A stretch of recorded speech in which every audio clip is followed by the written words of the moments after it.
So tell me, why did you apply for this job? I believe that I'm the best suited candidate and can fulfill all the needs you require.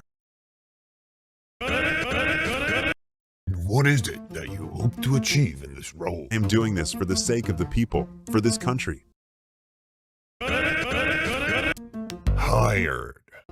Fucking Dumbassus. If you asked me what a chapter following the Sword Saints reveal would look like, the answer is you can find in last week's video. But for the time being, they have become obsolete. Because as it turns out, things don't just happen immediately in weekly serialization, do they? Subaru's introduction is left deliberately brief, as he receives 0 screen time. All this tells me is that his dialogue has already passed. We didn't see Shiba enter, we saw him leave. In hindsight, if you're staring at a phone while actively participating in a conversation, that's quite rude, no? Rather than building a predictable narrative of scene switches and segmentation, everything, like always, has been in pure, utter chaos. Look no further than the split narrative of Hakuri and the Kaminabi versus Chihiro against Hirohiko and Samura. You had no clue what was the main focus, you had 0 way to tell what side of the story would be followed next. By all means, however, the Swordbearer assassination arc always had 2 core narratives. The narrative of the wielders and the narrative of the sorcerers who protect those wielders. For Samura, we had the Masumi. For Uruha, we had the Kokugoku guards. And now we're seeing that, but on a more humanitarian scale. Characterizing the higher-ups was a given, especially when one of them is Azami. But something I never expected was for characters like Kashima, like Natsuki, or even in this case, like the Barrier Keeper, to become these recognizable personalities of their own. But then again, this comes as no surprise. All the way from Daruma to even someone like Fura, every NPC has their own life and existence. Sometimes background characters can exist as background characters and nothing more, yet Hokazono really puts a lot of himself into every single creation that he makes. Lying in job interviews is something so mundane, something so trivial to a series as large scale as Kagurabachi that it just makes you smile. All the more when you understand that Hokazono is a 24-year-old guy. He knows the struggle way more than some millennial or better yet boomer mangaka ever could. Such a joke wouldn't land anywhere near as hard, however, if we also didn't spend these last 15 to 20 chapters building up the concept of the Barrier Keepers and specifically the vessel installation. If there was a motto for the Kaminabi, it'd be dedication to a cause, because the extent of self-sacrifice that this governmental agency goes through is absolutely diabolical. This dedication then contrasts beautifully to the blackmailed, compromised Kaminabi victims who crumble easily under that pressure. They don't have it in them, they value their own personal benefits more than the public safety. Yet, I always consider this as the funniest form of defense, for it is a code. They act to save their own lives, yet fail to realize that by endangering the public, more people than they could have ever imagined may very well be caught in the crossfire. Yet I also wonder, is the other option okay either? Patriotism is the biggest problem this series tackles. After all, there's a strong sense of portraying this martyrdom is cool in framing and wording, even holding tribunal funerals to respect the actions that give light to a new morning.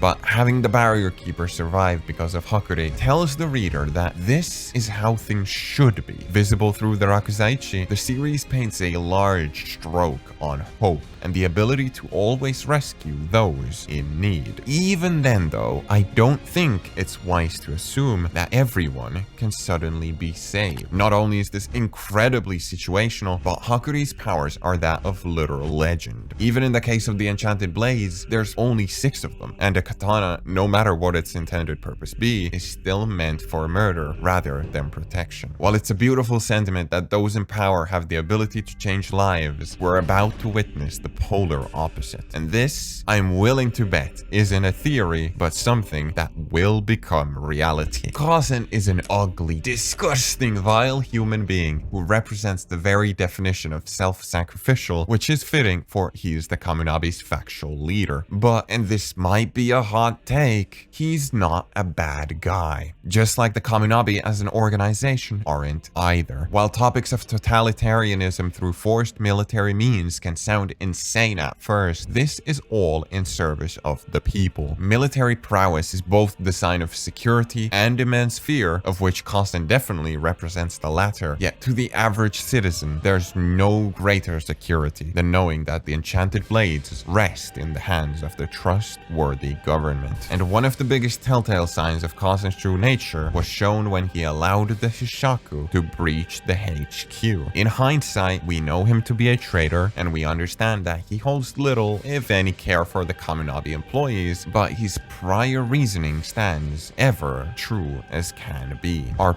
primary mission is to protect the citizens from sorcery attacks. We cannot allow a surface battle.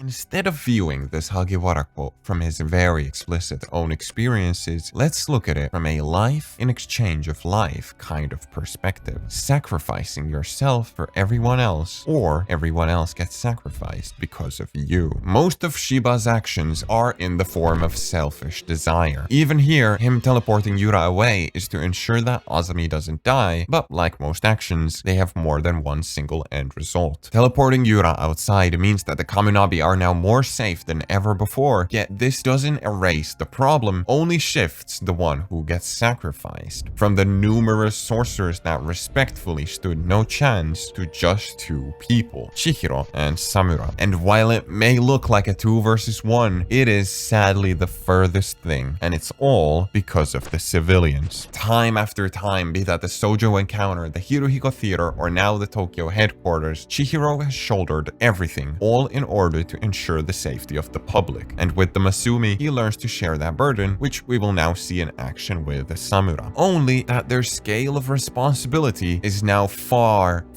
more severe than one could have ever imagined. And like a bunch of puzzle pieces connecting at once, this is where yet again Hokazono's brilliance strikes me with this page. What first looked like just a simple creative visual of the attack we'd come to know as the malediction suddenly feels like an ill-willed premonition. And what is it that Yura offered Samura if not a glimpse into the future? A prediction that the malediction would strike, but this time in Japan. Even more, the phrasing tsumi ni yotte translates as because of the sins you have committed. Back then, such a phrase was one-dimensional, but now that we understand how Yura defines the word sin, not as the act of the genocide itself, but rather the rejection of the malediction, it's phrasing like this that makes it all so clear. Precisely because of those efforts to seal and conceal the Shinuchi, that Yura now stands suspended in motion, looking like an Elden Ring boss, ready to spread calamity like we've never seen before. At first, I thought that another threefold enchanted blade battle is revealing your hand much too fast, but now I don't see this becoming a battle more than I do it becoming a massacre, a series-defining event that changes the fabric of what the story is and what it represents for the rest of the manga to come. Make no mistake, we are knee-deep into the story, but there's still a whole bottom of the sea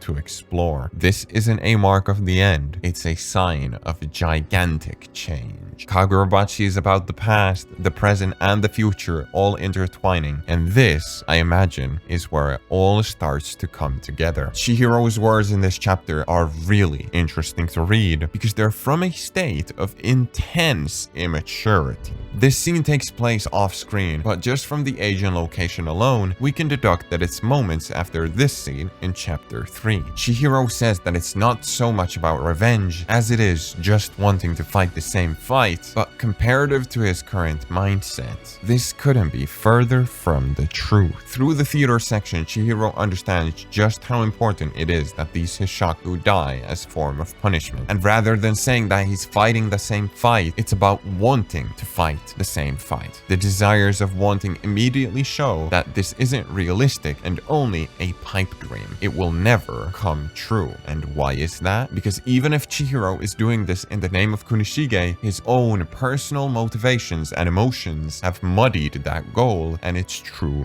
meaning. Think about how Samura wields the Tobimune prior to Chihiro opening his eyes. He was doing it in Kunishige's name, but the plan to kill the Sword Saint had nothing to do with that. And right now, Chihiro is fulfilling the Enten's purpose by destroying the enchanted blades, specifically the Shinuchi. But who stands in front of him isn't just the Magatsumi wielder, but the man who orchestrated his father's murder. And if such a trigger wasn't already enough, Chihiro swore that one day he would kill Yura. That isn't the Enten speaking, that is his own tangled up emotions mixing into the blade's wishes. What Chihiro wants and what the Enten was made for have always differed in end goal, and I've come to consider that it'll be one of the biggest points of character development to come from him. And while we're constantly getting closer, it is still not quite there.